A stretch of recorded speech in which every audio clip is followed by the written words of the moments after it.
Hi all, my name is Somshi. So today let us learn about the DA 282 horticulture. In second lecture, we see the layout of orchard, selection of site and steps in establishment of an orchard. So in this lecture, we will learn about the how the orchard is laid out and how it is established and selection of site. So let's start from the selection of site. The following factors are to be considered before selecting a site to get expected yields from the orchards. So these are the steps we have to do before raising an orchard. First point is climate. We have to choose the climate according to the situation which will be favorable for the fruit crops or orchard crop.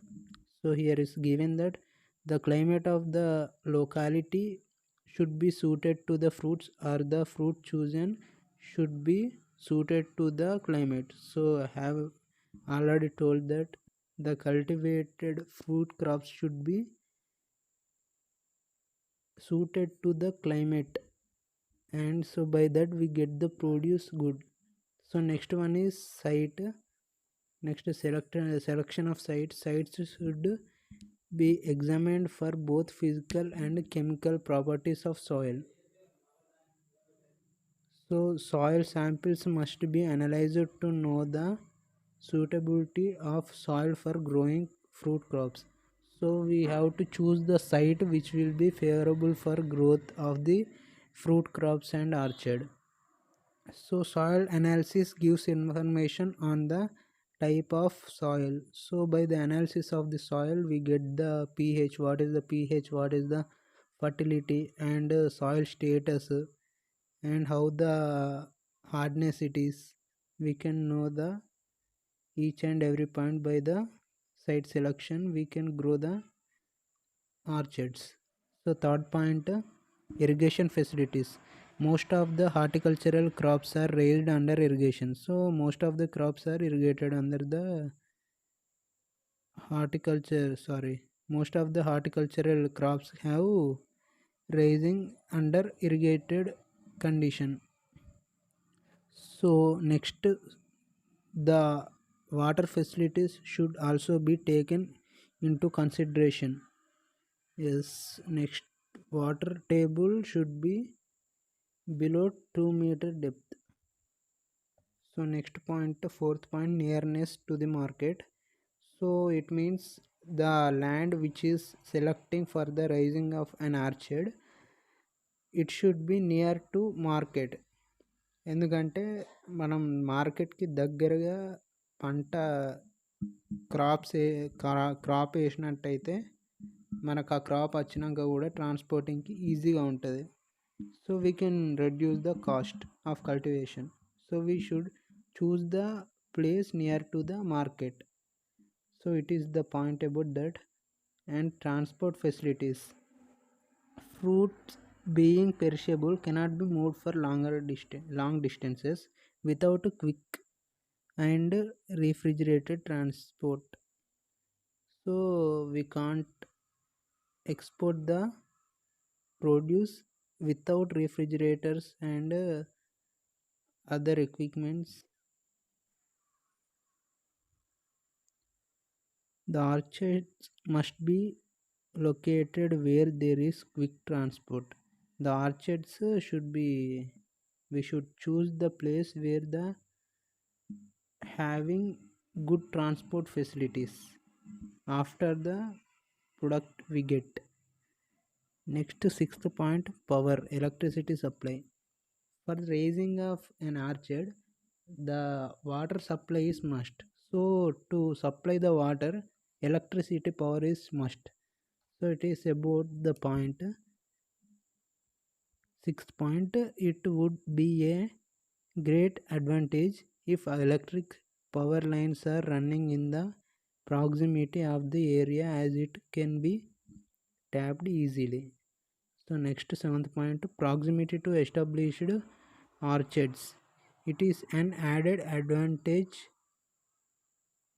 if the site is proximately to the already established orchards because of compactness of area of production facilities, provision of transport and storage facilities. So for the storage and transport facilities it is about, and it also enables formation of cooperative societies and other associations which can collectively own grading and spraying machinery and other costly equipment including storage facilities.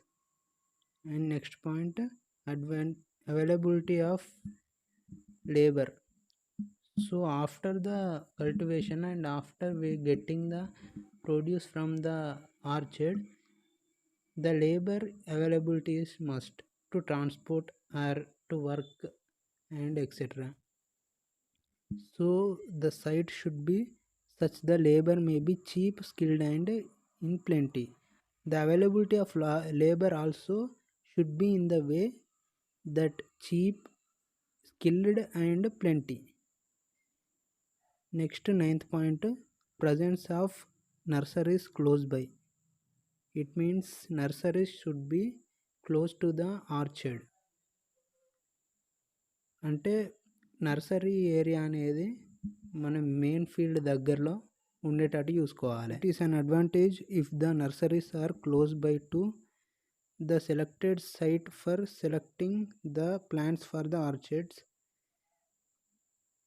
It also help to get cheap and quick transport of plants which will ensure better establishment. So for good establishment and easy transport of seedlings or plants, the presence of nursery nearby orchard main site is important. Next, cost of cultivation. Land should be available at a low cost. So land should be available at low cost. If the above facilities are available, then the cost matter should be compromised. Points to be considered while planning the orchard. So while planning the orchard and while growing the crop, these points should be considered, like fruit spaces suitable for the soil should be selected. So the raising of orchard which the plants and orchard crop we are taking, the plants should be suited for the soil for good growth and good yield. Next, optimum spacing should be followed to accommodate maximum number of trees per unit area. So optimum spacing, we have to adjust the spacing for the maximum number of trees per unit area. Next, stores and office buildings in the orchard should be considered at the center for proper supervision. So by having the office building and stores in the middle, we can transport the equipments easily wherever we want by having it in center of the orchard. Next point, each kind of fruit should be assigned in a separate block. So we have to plant them in each separate blocks. Next point, irrigation channel should be laid along the gradients for most economical conduct of water. Windbreakers, rows of tall trees planted close together around the orchard are essential. So we have to plant the big trees to break the wind and to stop the fall of fruit drop. We have to do that. And next, roads occupy minimum space for the economy of transport. For produce transport, the roads will occupy minimum distance or minimum space in the orchard. The clearance between windbreak and first row of tree is advantageous for the road. So that is important for the road. A row fence is essential, and the fencing is also a good method in the orchard. And next, live fencing is economic and cheap to other kind of fences. So we can grow the economic fences, live fences like agave, Prosophis julifera, Pithicolum julke. The VTA are the crops we should use for the good fence or live fencing.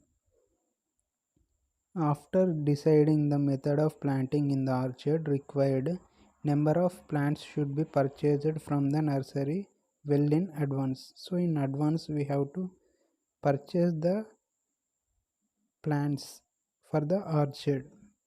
So next points to be observed carefully before planting. So before planting the orchard, we have to observe the points given below.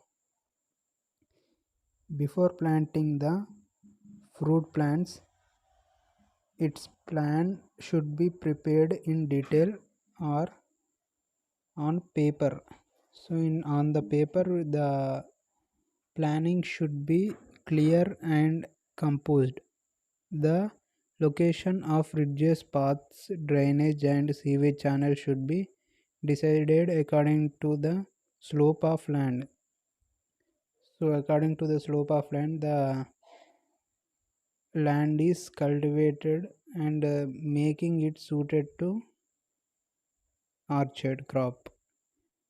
Next point, trees are filled without leaving stumps or roots. The shrubs and other weedy growth are also cleared. So clearing of weeds and other crop materials should be necessary. Deep ploughing also it is necessary to remove big roots. The land should be thoroughly plowed, leveled and manured. So it should be done for the good growth of planting crops. So next point, fencing is necessary to protect trees from stray cattle, human trespassing and also for attractiveness. Fence may be of stone. So fencing may be stone by the using stone, live fence, etc. Live fence needs periodical pruning. So we have to do pruning, trimming to shape the live fence. Example, agave, Prosophis julifera, Pithecolumbium dulce and Thivitia would serve as a good live fence. This should have a gap of 15 feet. So the live fence should be having 15 feet between the rows of live fence planting and the first row, first orchard row. So next one is 2 rows of the windbreakers are planted in the orchards. So we have to take 2 rows of windbreakers. We should plant 2 rows of windbreakers in the northwest side of the orchard. We should plant the windbreakers. These sides are sensitive for cold and hot winds. So the directions should be planted. Why? Because it is that is the sensitive side for cold and hot winds. So there should be a gap of 30 to 40 feet between the row of windbreak and the first orchard row. So there should be a gap about 30 to 40 feet between the row of windbreak and the first row of orchard. So it is about the second lecture. So thank you for watching. For more videos and more content from our channel, please do like, share and must subscribe our channel and do support to our channel. From now onwards in our channel you will get a good videos and continuous videos which you will ask in the comment box. Thank you. Thank you for watching. Thank you.